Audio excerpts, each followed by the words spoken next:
What are you doing, Nelson? Nelson, up, up. You're a good boy, huh? What are you doing, huh? Just a good boy. Hey everybody, this is Tom of Ghost of Matsubara, and I just thought I'd make a quick video hanging out outside on my balcony, and out that way is downtown Nagoya, and yeah, anyway, just hanging out. But anyway, a couple things. I made a video like last week, because I've been correcting students' papers, their English papers, as I mentioned in the last video, which I made it into a private video. It was just causing so much controversy, but it was funny. This kid, his essay was kind of crap, and he goes to a university that's a foreign language university, and his major is English. So, and on top of that, I had given him like lots of time to prepare for the essay, so he should have had something much better. So that's why it was humorous. If he wasn't an English major at a foreign language university, then yes, it would have been a good try on his part, but no, it wasn't. Alright, so anyway, I took that down because I thought some of the comments people made were right, in the fact that if by chance he saw that video, and I do sometimes, I have given some of my students access to my YouTube account, yeah, he would feel kind of bad. So on that note, I took it down, okay? But as far as humor goes, it was funny, alright? But anyway, some of you asked me, I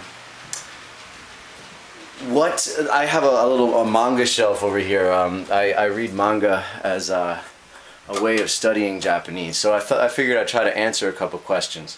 One question that I get a lot is, lots of people are like, oh, were you interested in Japan before you went there? No. I came to Japan kind of on a whim. I was working in archaeology. I was doing archaeology after undergraduate, and I liked it, but I was sharing rooms. Okay, it was like this. The weekdays I would spend working around the state. I'm from New York State, up near Syracuse. Go 'Cuse. So we'd be working around the state, different parts out in the country, you know, and that's fine. And living in hotels, which is okay, but you always had to share, or for the sake of cutting costs, you had to share a room with somebody else, and it was always, yeah, I tell the people who get into archaeology, and if you're into archaeology, you'll know this, archaeology people are weird. I'm no exception. So yeah, so I always had to share a room with somebody weird. You know, sometimes you got along with the person, but lots of times you're just sharing rooms with weird people. And I'm no exception. I'm sure people shared rooms with me and thought I was really strange. But so I did that for 2 years. So it was like on the weekdays I was doing that, and then on the weekends I was going home to my mom's house, and it just felt kind of like lonely. I just wanted something more. And then a friend of mine who now lives out in California, he was like, hey, did you know you can go to Japan and teach English at like a conversation school, and you don't even know how to speak Japanese? Well, I was like, oh, I'll look into that. And so then I became a Nova teacher. So me coming to Japan was totally on a whim. And I came over here 5 years ago, and just kind of settled into my groove, and so that's why I'm still here. I've gotten a better job since I've first came here. You know, less work, more money kind of thing. So I'm into that. I'm a free time kind of person. But anyway, yeah. As far as studying Japanese goes, a lot of people are asking the question, oh, how did you learn Japanese? How did you get good at it? I put time and effort into it. There's no quick solution. There's no, you can't take a pill and know Japanese or anything like that. So if you're serious about any foreign language, you want to learn it, put the grunt work in. You gotta just do it, you know. But one thing that helped me is I I started reading manga, which is Japanese comic books. And main reason is that I hate textbooks. So, but yes, granted, I did use some textbooks kind of things, and I'll show you those too while we're in here. I say we because, you know, as always, Nelson's in here. Yeah, buddy, what's up? And yeah, I was playing guitar earlier, rock and roll.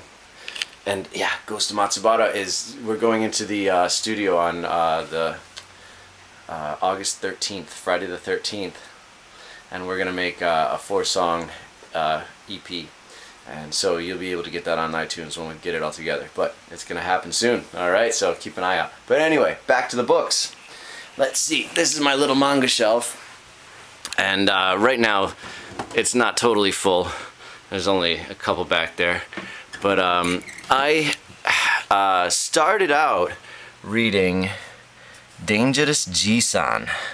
And of course, you know, since I started reading these, I don't have the first edition anymore, but this guy, I don't know if you might be able to get this online or something, or Amazon has the videos, but I gotta say, I still watching anime. I guess it depends on the anime, but first of all, that's another thing. I was never really into anime, and I'm still not really into anime. I know a lot of you are like hardcore anime fans, and that's cool. You know, there's a great anime culture over here. Yeah, I like the comics, but I'm not really. Nelson's chilling, but I'm not. I was never a real big anime buff. So, but anyway, what I was saying is the speed of the conversation in any, you know, the video or visual media is fast. Granted, right? But so like if you're reading like a manga, it's kind of more at your own pace. And I picked this one up because it looked easy, which yes and no, it is. One of the things that they do in these mangas is they it's hard to see, it's hard to focus on anything in here, and it's not really focusing that well up close, but I picked this manga because it's got what's called furigana. And furigana is when they write the pronunciation next to the kanji, which I can read kanji to an extent now, like, and I don't need the furigana for everything. But when you're reading like a manga or a novel or something, it's helpful for me because it just, you can check it quick. You know, if you got either on your iPhone, you got a little Japanese dictionary, or I have a real electronic dictionary too, and you can just check stuff fast. So that's why I initially picked up this manga, because it had the furigana. And one of the things I ran into is the Japanese, you won't get this in textbooks, but the Japanese don't always talk in that real proper, oh, watakushi wa tomasu desho. You know, they don't always talk in that really proper thing that you get in the textbooks. That's how they teach their Japanese, but when they're speaking, they use slang just as much as we do. And that comes across in the books, in the manga. So like at first I'm reading stuff and I'm like, what are they going on about? You know, like I'm like, I understand that kanji, but like there's a couple phonetic letters after that. What does that mean? And what it was is it was you know, it was how it would sound. Like, for example, if you're saying I am going to go to the store, you would never say that like that in English unless you're talking to someone who's either hard of hearing or not too bright. You'd say, I'm going to go to the store. And if you think about that, I'm going to go to the store, that sounds nothing like how we write it. So the same thing, like if you look at an English comic book or manga, whatever, or you know, like Marvel, or I don't even know anymore. I was never really into comic books back home. But you know, I'm gonna go to the store. That's not I am going to go to the store. So the same thing happens in Japanese, and I learned that as I started reading Dangerous Ji-san, which means dangerous old man or dangerous grandpa. And it was pretty funny. It was all kind of like toilet humor and stuff. It was pretty funny. And then after that, I got hooked on my favorite manga to this day, is Urayasu Tekin Kazoku. And of course, I don't have the first edition anymore, but this group of elementary school kids, and this is all the artwork is great, but like it's all funny. Like the stories are all like really funny.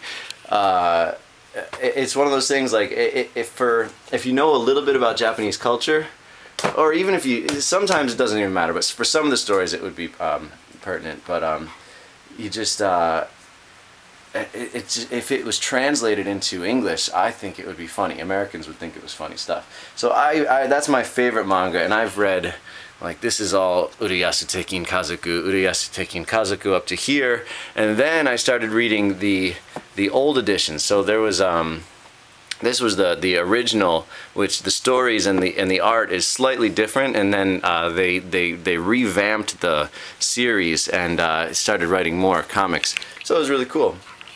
Yeah, Nelson is trying to steal the show.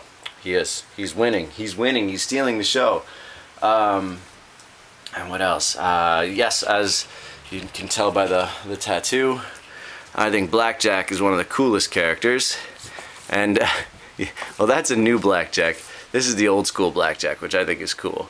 They tried. It's Tetsuka Osamu is the name of the artist, and he's like a legendary comic book artist. So like this one is the original artwork by him and story by him, and then I guess they tried to revamp it, which I bought a couple of these, and you can find these great used bookshops in Japan, and they have all these manga, like just tons of used manga for cheap, like dirt cheap. It's great. But they, you know, at one point I guess they tried to get a new modern artist, and but they kept the same story, so it's still the Tetsuka Osamu stories, which is cool. And what else? These were given to me by a friend, highly recommended, but I haven't gotten around to reading them. It's Gintama, which maybe some of you know, because a lot of you seem to know more about anime than I do. And some of these were also given to me. I haven't gotten around to reading them yet. This was weird. This is NHK, which is National Hikikomori Kyokai, and the Hikikomori are people who just decide they're no good at anything, and so they live their lives in their room. They never go outside. It's a sad phenomenon in Japan that really happens. Is there's these people called hikikomori, which is kind of like reclusive. So yeah. Also, I did try to read One Piece and Naruto, but I've got to be honest with you, I don't like the fighting mangas. I think it's just boring. I mean, oh, let's run to this one spot and we fight, and now we're gonna run to the other spot and we fight, and it's back and forth like that. It's like a tennis game. It's boring, I think. I don't know. If you got a different opinion, leave a comment, post a video. I don't really care. That's just my opinion. I have my right to my opinion. And also Keroto Gunso, which I liked. He's still kind of popular. He's this guy. And again, I read this #1 and 2, but for some reason it was just hard to follow. Like, the storyline's funny and stuff, but I get the way the author writes is just difficult for me to follow personally. And then I also did start upping the ante a bit, and for example, when Bolt came out, the novel Bolt, I read it in Japanese. So it's like it's a kid's book. It's what do you call it? Like maybe a 5th or 6th grader would read. A 5th or 6th elementary school, 5th or 6th grade elementary school. And I also read Monsters Inc. because I like that movie, and so I read it in Japanese. Yeah. Oh yeah, and just for the sake of, so that's what I would read for fun, to keep interested in learning the language. And nothing beats talking to Japanese people to actually improve your language abilities. And I found these books to be real helpful too. Japanese verbs at a glance. At a glance. I actually said that like a Japanese person would have. At a glance. Okay, Japanese verbs at a glance by Naoko Chino, and this is by the same author. How to tell the difference between Japanese particles. and I thought they were very good. You know, you read through them once, and it helps you get a better idea, and then also they make good reference books. Like when you want to check how to use a verb or check how to use a particle, you can come back to this. I bought this book as well. I think it's by the same, no, a different author, but same kind of series, Japanese Core Words and Phrases. I didn't really read this one though. Again, I looked up a couple things in it, but I didn't really read the whole book. I have never been a really good student. I'm a teacher now, but I've never been a really good student. So that's the deal. Yeah. So that's my Japanese manga collection. Oh, and this one, you know, some people didn't know this tattoo I got. This is Kudan Sensei. Kudan Sensei is a teacher in this manga, Gakkou Kaidan, which means it's like scary stories of the school, or school ghost stories, kind of like that. And I like this because I like ghost stories, and it was kind of like, you know, they have these like grotesque artwork and stuff. And it's a lot of fun.